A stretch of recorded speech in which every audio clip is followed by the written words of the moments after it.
Meus irmãos, hoje eu quero ver com vocês uma passagem bastante específica da Palavra de Deus que trata especificamente, não é, daquilo que seria a oração com especificidade. A passagem é de Bartimeu, o cego, que quando sabe que Jesus está passando, ele está à beira do caminho ali, na margem do caminho, ele sabendo que é Jesus, então ele começa a clamar: Jesus, filho de Davi, tem misericórdia de mim. E ele fica gritando com insistência, não é? Jesus então resolve atender esse cego. E você sabe exatamente o que acontece. Vamos ler o texto e vamos então refletir a partir daí, tá bem? Diz assim o texto, Marcos 10, 51 e 52. Então Jesus lhe perguntou: que queres que eu te faça? E o cego respondeu: Mestre, que eu veja. Então, nós temos nessa oração aqui, meus irmãos, dois pedidos, não é? Um pedido geral, quando ele fala assim: Filho de Davi, tem misericórdia de mim, não é? É um pedido bastante geral. Como acontece com pedidos de bênção. Senhor, me abençoe, né? Eu quero que o Senhor me abençoe. De que jeito você quer que o Senhor te abençoe, não é? E existe o pedido específico, que é, inclusive, assim, suscitado por Jesus, não é? Jesus pergunta assim: escuta, tudo bem, mas o que você quer que eu faça? Ele fala assim: mestre, eu quero ver, não é? Então, a gente tem aqui dois pedidos, um geral e outro específico, mas o Senhor queria ouvir de forma específica o que aquele cego queria de fato, não é? Sabe, meus irmãos, é muito interessante isso, porque não que Jesus não soubesse que a necessidade que o cego tinha no coração era a necessidade de enxergar, mas ele quer ouvir essa oração específica, e isso é para o nosso próprio bem, não é? Porque, afinal de contas, essas orações específicas que nós fazemos acabam evidenciando que nós temos certeza daquilo que nós temos necessidade.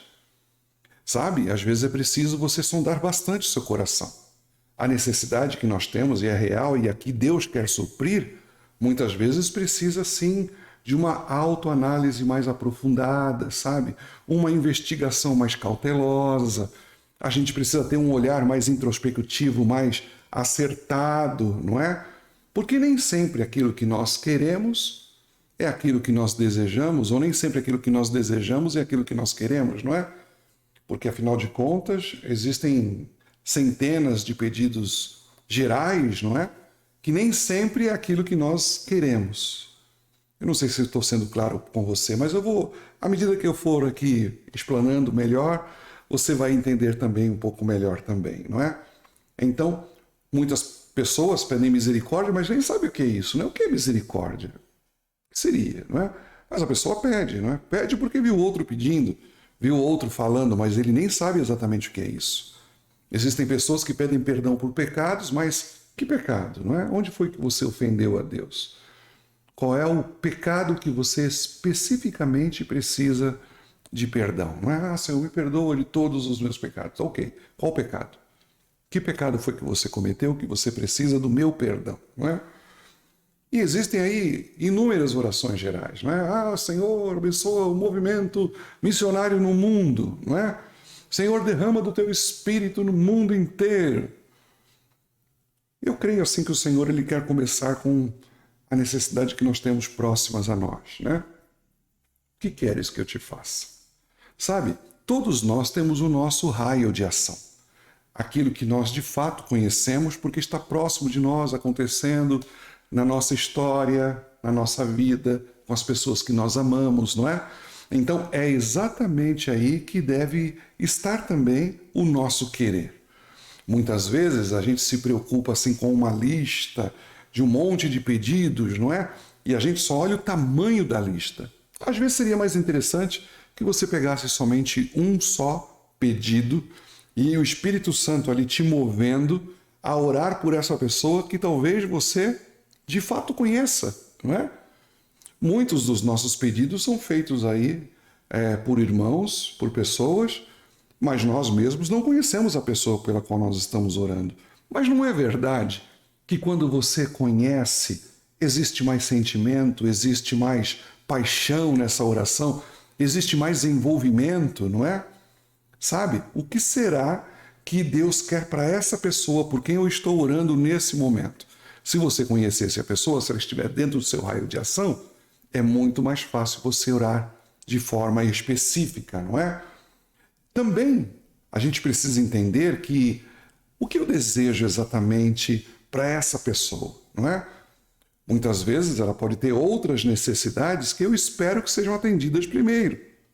Nem sempre a cura ou o trabalho é a necessidade maior que essa pessoa possa ter. Pode ser que a salvação seja a maior necessidade dela ao nosso entender, não é?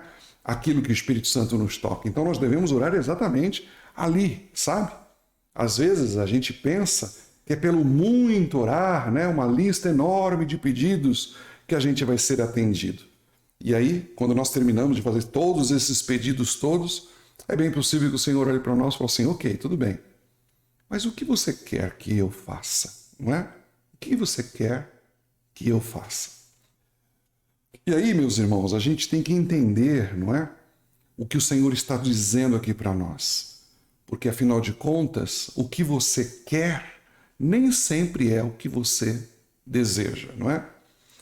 Nós temos desejos, mas nós nem sempre queremos que esse desejo se torne realidade. Nós nem acreditamos que ele vai se tornar realidade, né? Por exemplo, a Bíblia mesmo diz que o preguiçoso deseja muito, mas ele quer muito pouco, não é? Porque se quisesse mesmo de verdade, ele envolveria esforço para isso, não é? Tem muita gente que deseja ser salvo, mas lá no fundo não quer, porque não abandona a sua vida de pecado, entende? Então, desejo e querer são coisas bastante diferentes, não é? Muitas orações são apenas desejos de ocasião. Tanto é que a pessoa nem se importa se Deus vai responder ou não, entende? Se Deus responder, se não responder, está tudo bem, foi só uma oração que eu fiz. A oração feita com especificidade, ela espera de Deus uma resposta, ela aguarda. Ela não fica, não é, contente com o silêncio de Deus. Ela vai querer que Deus responda de alguma forma, entende?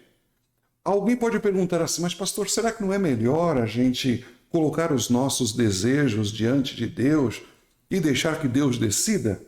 Sim, é quando eu não sei o que Deus quer. Mas quando eu estou fazendo a oração da fé, eu estou fazendo a oração da fé baseado numa promessa, em alguma coisa que Deus já revelou que é a sua vontade, não é? Quando eu oro e eu não sei qual é o desejo de Deus para isso, então eu faço uma oração em submissão, não é? É assim que se chama essa oração. Eu não sei o que Deus quer, não sei o que Deus pretende, então eu faço uma oração em submissão. Eu coloco os meus desejos no coração de Deus, na mão de Deus, e Deus, então, ele decide o que vai fazer com esses meus desejos, não é? Ele sempre vai fazer a sua vontade. E sabe, irmãos, é importante a gente saber isso porque fé em submissão e oração da fé são duas coisas bastante diferentes. A oração da fé é aquela que já sabe qual é a vontade de Deus, já está baseada, já está assentada em uma promessa. Então não há por que colocar um desejo, há por que colocar mesmo um querer, porque ela não está num campo em que nós não podemos alcançar, ela está num campo alcançável pela oração da fé. E é isso que a gente tem, então, que saber diferenciar, entende? É algo que está dentro do cabedal da vontade de Deus, então eu posso fazer a oração da fé daí. Eu não falo assim, Senhor, se isso for da tua vontade. Não. Se a vontade de Deus já está manifesta e revelada, eu posso simplesmente colocar também ali o meu querer. Entende? Essa é a oração específica. Porque, afinal de contas, a vontade é, na verdade, o poder mais alto da alma humana, não é? E a graça de Deus quer agir nela, quer fazer com que ela seja tão submissa que ela seja de fato a própria vontade de Deus, não é? A graça quer fazer com que essa vontade também seja redimida, que adquira a imagem perdida. E qual é essa imagem? A imagem de Deus. Ou seja, querer como Deus quer, pensar como Deus pensa, sentir como Deus sente, não é? Isso é resgatar a imagem, entende? Jesus ele veio e resgatou a imagem de Deus no ser humano, tanto é que nós todos agora precisamos descender de Jesus para podermos ter a imagem de Deus refletida em nós. E aonde se reflete? Naquilo que pensamos, naquilo que sentimos e também na nossa vontade. uma vontade completamente rendida a Deus, uma vontade que é exatamente a vontade de Deus, não tem por que colocar as coisas no campo da incógnita, não é? No campo da interrogação. Não. Há todo tipo de vontade que está definitivamente alinhado com a vontade de Deus. O que você vai receber de Deus é a mesma pergunta que Jesus fez para o cego. O que você quer? O que queres que eu te faça? Talvez hoje seja a noite assim, da gente pegar um pedido, não, essa pessoa eu conheço. Essa aqui eu vou dedicar a minha oração somente para essa pessoa. Aí você pode perguntar assim, pastor, e o resto das outras pessoas na lista? Fica para outro dia. Fica para outro dia. Vamos orar?